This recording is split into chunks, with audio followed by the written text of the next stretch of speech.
Joining me now is News Corp columnist Angela Mollard and Gemma Tognini from GT Communications. Angela, a week ago we didn't think Harry would attend the Memorial for Lord Fellows. Can you run us through what actually happened? Well, we didn't think he was going to attend, Caroline, because, of course, we thought that it was going to be a security issue. He's had these battles and said he was not going to come to London for various things in the past. Look, I always secretly thought that he might, and the reason is that the Spencer family is all that he's really got left of the Threadbare family, apart from Meghan's mother.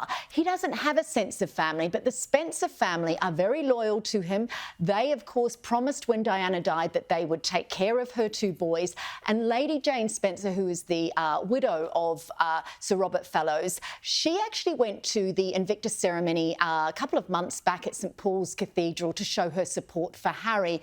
Now, Sir Robert Fellows was in a very important addition to the royal family. He worked for them for 20 years. He was there through the 90s when things were really difficult. The fact that Harry turned up at the back of the church, look, it is, I mean, can you imagine everyone in that church turning around, craning to see that both brothers were there? But apparently they didn't speak to each other. A guest, they haven't confirmed that they were both there. It was a guest that told newspapers that they were there together.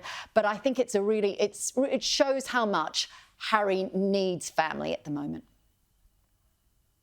Yeah, I think that's pretty fair. And Gemma, it almost seems like there's more fuss made because Harry kept his potential attendance quiet, but whether he does go or he doesn't go, it always ends up being a bit of a two-edged sword with the media for Harry, doesn't it? Well, of course it does, but that's his own doing, isn't it? I mean, this is a person who has this really complicated relationship with almost everyone in his world, but also the media, because he lives his life in the media. He and his wife, Meghan, have had the sort of failed podcast series. There was, of course, the Netflix series, which I watched and wrote about, so many of you didn't have to. And then there's the side of Harry that rails against the media, has, of course, taken many of the elements of the media to court because he talks about his privacy being infringed upon and when his children were younger. I mean, these are the children who were pimped out on Instagram. So Harry has this complicated, really conflicted and conflicting relationship with the media. I don't think he knows how to do it any differently. It would have been a lot simpler if he had have just said, look, I'm going to be there to honour my uncle. Please, let's keep it at that. And Angela, look, we've spoken about family reconciliation on this show many times, but admittedly not for a while. Is there anything that has changed the prospects of a reconciliation occurring? Well, look, more time has passed and Harry turns 40 in 2 weeks' time. Now, that's significant. 40 is fully adult. He has had time now to think about the ramifications of all those things he's done, about the book, about the Netflix series.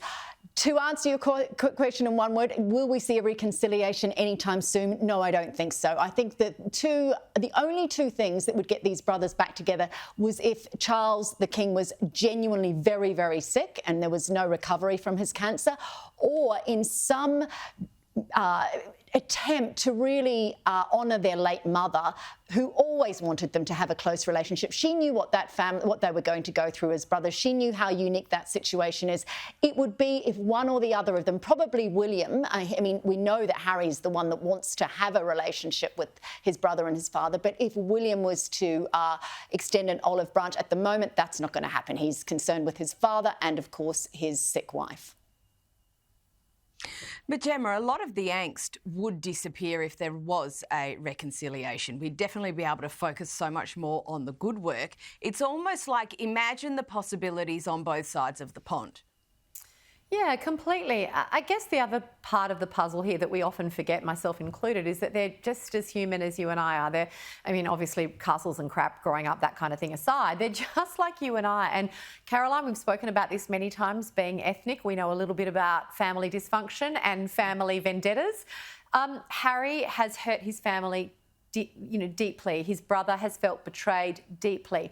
So to be able to just expect him to turn around and say, look, all's forgiven, we're going to bury the hatchet just so that we can all, do a better job of the PR around this thing, I think that's really unrealistic. One thing that I have admired about William and Kate is the fact that they have lived their lives from my observation at least, with a greater degree of humanity and authenticity that reflects your and my life. Like, his wife is sick with cancer, so she's staying home. She's not going to be in the public eye as much. When they first got married, they lived on that little island, I think is at Norfolk, where William was working still with his role in the Navy. I think to expect them to turn around and just go, look, let's just bury it so that we can... There's deep hurt here, and you can't have relationship without trust, and you can't have trust without disclosure.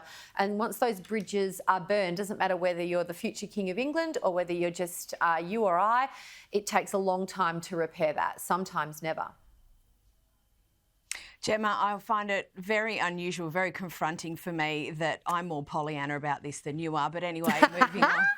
Angela, more on those possibilities. And Harry and William are both likely to be in New York at the same time shortly. What do we know? What are they both over there for?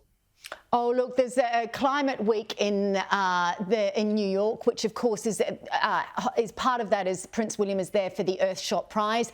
Harry's going to be there for a lot of philanthropic interests that he has. He's got work with the Halo Trust, the Diana Award, the fact they're both going to be there. But of course, we remember the time that Harry was in New York with Meghan last year. For this time, then they of course called that massive paparazzi issue about the fact they were being chased. It became a massive story. The mayor, various people said that there wasn't an issue at all. They looked stupid. So you'd have to be very careful. They will be there at the same time if William goes for the Earthshot Prize, which he might not. It depends, of course, how Kate is. But I think what's really interesting is that reports coming out of the UK this morning, just landing, are that Harry is consulting with former experts and people that he used to work with in the UK. He very much wants to get a foothold back in the UK and to be advised by people. Apparently, he's turning away from some of his American advisors. Of course, they've lost staff recently. So I think there's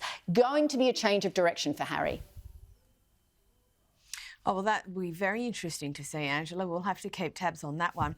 Now, Gemma, we got to see a rare glimpse of Princess Catherine at Balmoral. She's still largely in recovery, but, you know, the odd appearance is not a bad thing.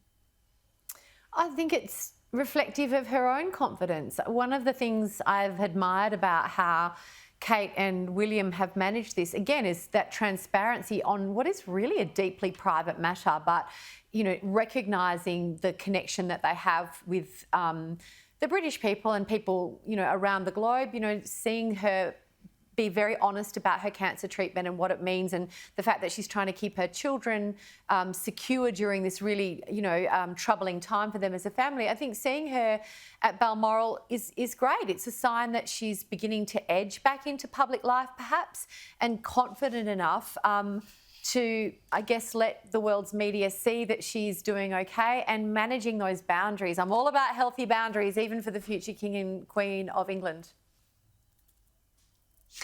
And Angela, moving on to something else, this week is the anniversary of the death of Princess Diana. As usual, some wonderful tributes. You've been in and around and you saw this all up close. What stands out for you on reflection?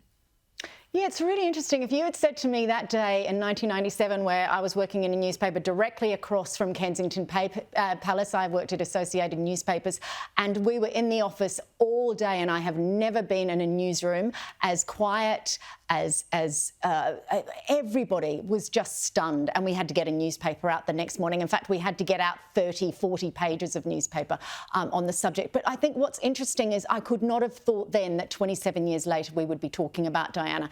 And I think the reason is that she was transcendent. She was the first member of the royal family to bring compassion and empathy, to shine a light on subjects like AIDS and homelessness and landmines. She had that. She was the first royal to crouch down, to hug. And I think that's what we remember. We remember the humanity. And I think we need to remember that humanity now. It's very easy to say Kate and William good, Harry bad. But Harry was a 12-year-old boy when he lost his mum. William was a little bit older. He didn't really quite have that time, that mothering that helped secure an individual at that age. So, yeah, huge. It's huge that she is still so remembered. Gemma, she has endured, hasn't she?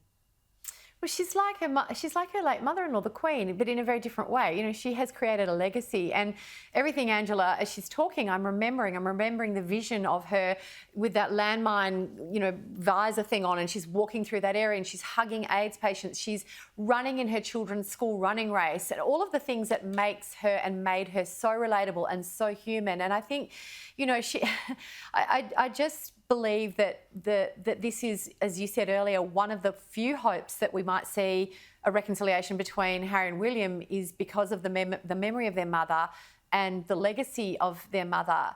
She led an incredible life. Like Angela, I remember exactly where I was when I heard the news. For those of us who lived in Perth at the time, I was at the now defunct Sicilian restaurant in Subiaco on Hay Street, went to the bathroom, came back, and my friend said, guess what, Princess Diana has just been killed. And I was in a newsroom also at the time, and we did no local news for close on 3 weeks. It was all London coverage, and that, if you know anything about putting a news bulletin together, no local coverage for 3 weeks, that's a big deal.